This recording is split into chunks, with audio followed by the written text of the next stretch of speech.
Yes details చూస్తే లోక్సభలో రాహుల్ గాంధీ మాట్లాడుతున్నారు ఆ లైవ్ చేద్దాం. मेरा कहना है कि एक सेकंड मेरा कहना है कि अदानी जी की मदद प्रधानमंत्री जी और हिंदुस्तान की सरकार कैसे करती है. हजारों करोड़ रुपए हिंदुस्तान के पब्लिक सेक्टर बैंक्स अदानी जी को मिलता है. 27,000 करोड़ रुपए SBI, PNB 7,000 crore, bank of Baroda 5,500 crore, ये मैं लिस्ट चलती जाएगी. एलआईसी का एक्सपोजर 36,000 करोड़ रुपए, 3 crore SBI and other PSU bank holders. Money is going to Mr. Adani and to finance.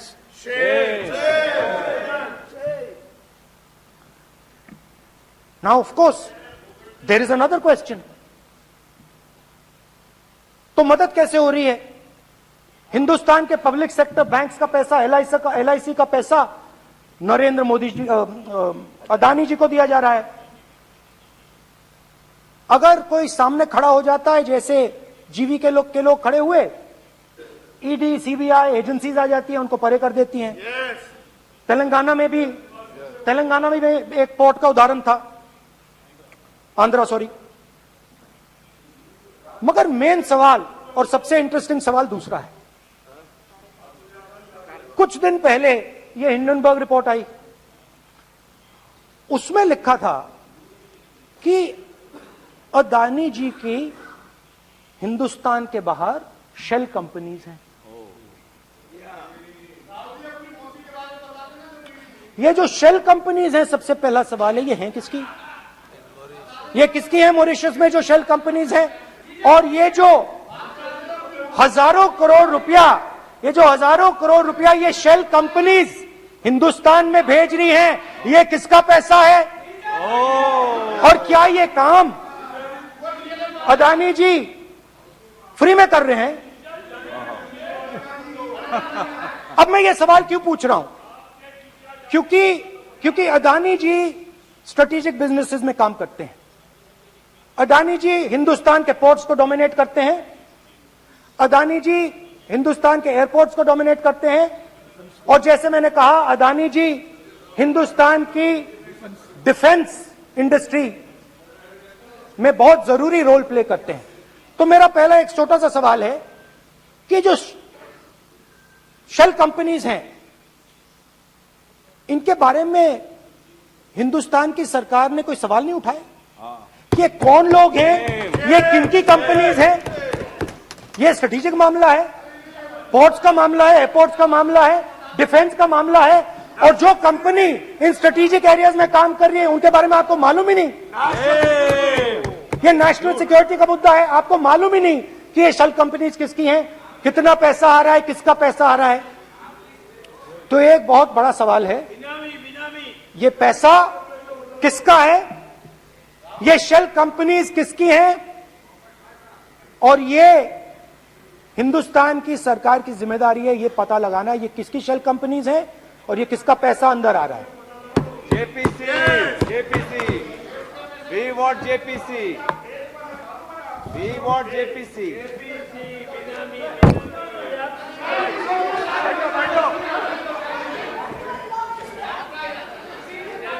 अच्छा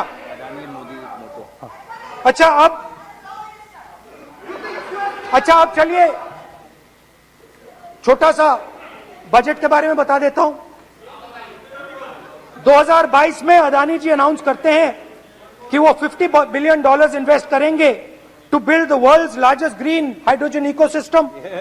और इस बजट में बीजेपी की सरकार निर्मला सीतारमण जी कहती हैं हम ग्रीन हाइड्रोजन के लिए बहुत ह्यूज इंसेंटिव्स देंगे. 19,700 करोड़ रुपए हम ग्रीन हाइड्रोजन के लिए देंगे, मतलब अदानी जी को देंगे.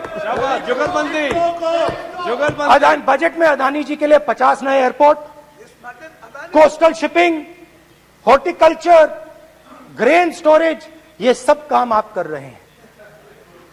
तो मेरे सिर्फ कल प्रधानमंत्री जी आज कल भाषण देंगे, मेरे उनसे 2-3 छोटे से सवाल हैं। मेरा प्रधानमंत्री जी से 2-3 सवाल हैं।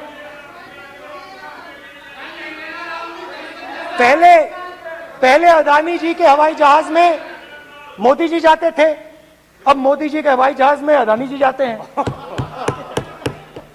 पहले लोकल मामला था, फिर नेशनल मामला हो गया, उसके बाद इंटरनेशनल मामला हो गया। अदानी जी के लिए बोरिस जॉनसन का बेटा काम करता है, आपको पता नहीं मालूम है या नहीं मालूम?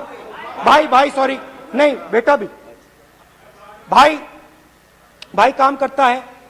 तो ये मामला पहले गुजरात का मामला था, फिर ये हिंदुस्तान का मामला हुआ, अब ये इंटरनेशनल मामला हो गया है। तो मेरा सवाल प्रधानमंत्री जी से, और सिंपल सवाल है, प्रधानमंत्री जी आपकी फॉरेन ट्रिप्स पे अदानी जी और आप कितनी बार एक साथ गए? Adani ji, how many times did you travel together with Adani ji? How many times did Adani ji join you later on a visit? How many times did Adani ji travel to a country immediately after you did? Good question. And in how many of these countries after you visited did Adani ji get a contract? Good question. Also an important question, जरूरी सवाल, अदानी जी ने BJP को पिछले 20 साल में कितने पैसे दिए हैं?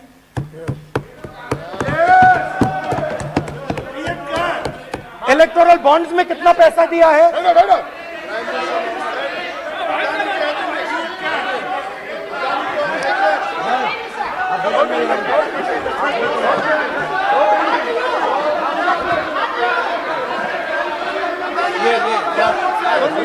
And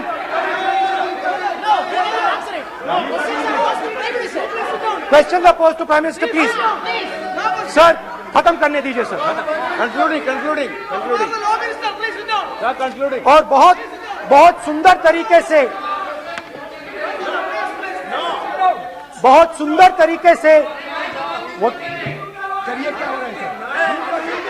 सर, मैं सिर्फ इतना कहना चाहता हूं, राहुल जी अभी आप सीनियर एमपी हो गए हैं, आप एक सीनियर एमपी हो चुके हैं। हम लोग एक्सपेक्ट करते हैं कि इस सदन का सदस्य होने के नाते जो भी बातें आप करेंगे गंभीरता से आप बात करेंगे। बाहर आप जो भी भाषण देते हैं हम लोग उसको रोक नहीं सकते हैं।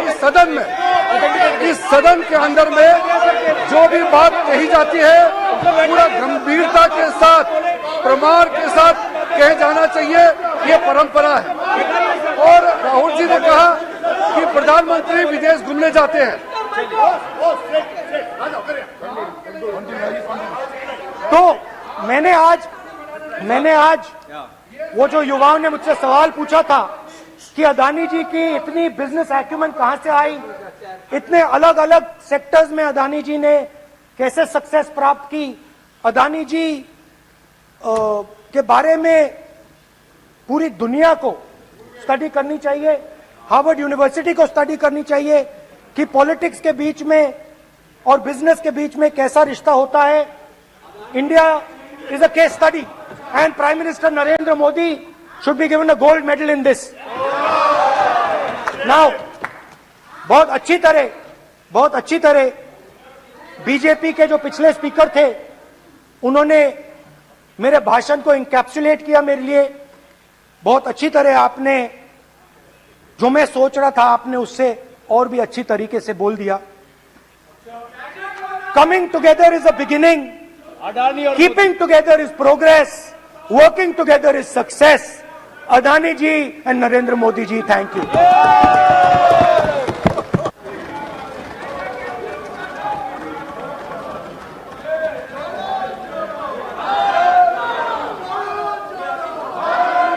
भारत जुड़ा हुआ है, चिंता मत करो।